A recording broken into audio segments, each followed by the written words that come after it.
Okay, here we have another great example of some Nissan Motorsport bred heritage. We've got an R32 GTR, very unassuming. The best way I can quantify this. Very unassuming looking car, but it's actually a pretty stout vehicle. It's got an exhaust on it. You can see exterior wise, it's very original. It is lowered. It is on some coilovers, so it has a nice stance, nice aggressive look to it. Not much as far as modifications beyond that though. Outside, we're looking at a very original looking vehicle. Inside we have typical Momo steering wheel, typical wear, dash bubble, a little bit of cracking on there. It's hard to see, but it's nothing too crazy. Slight wear on the seats. This is a bride seat. This is not the original seat. You can see the original seat in the passenger side and a bride seat on the driver's side. That's very typical for most performance-oriented Japanese cars. Carpets, everything looks decent there. Door cards, you can see, are intact. Switches work. Windows go up and down. Under the hood, we've got not too much going on, but a little bit. You can see we've got a set of intakes, strut bar, Cusco strut bar. Like I did mention before, it has exhaust.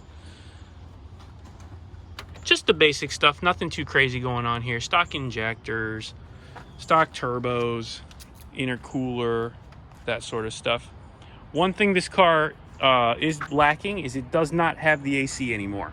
It is not there. It's not that it's not functional, it is not there. So this car was performance modified for whatever reason, and they did remove the AC. So the interior controls are still there, the blower is still there, that stuff is still there. So if you wanted to put an AC system back on the car, you'd have to source out the condenser and the evaporator and the compressor. But regardless, the rest of the car is intact. Another cool thing about this car is it has an exhaust valve.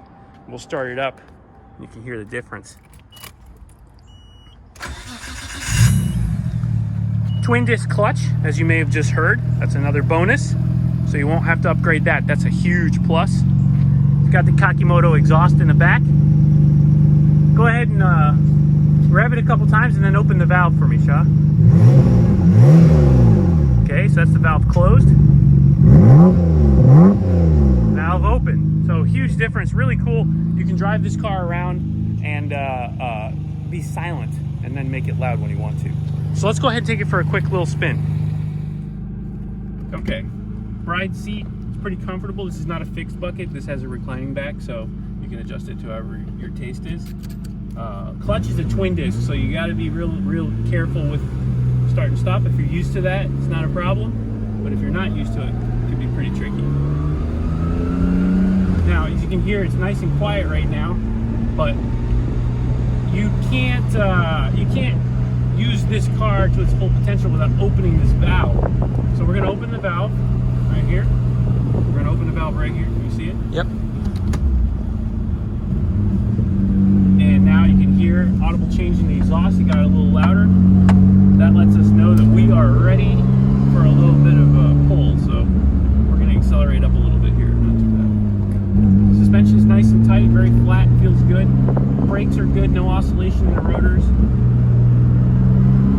Now, a little acceleration.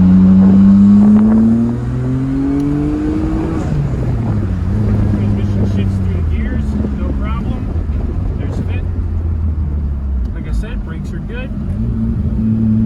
Handling is nice and tight. So if you're interested in one of these cars, or this one in particular, just drop us an email. Go to horsepowerlogic.com, go to the contact page. If there's a car on there that you like that's not this car, feel free to contact us about it. You can look at our current inventory and our future inventory and find the JDM car of your dreams, and we'll get back to you ASAP.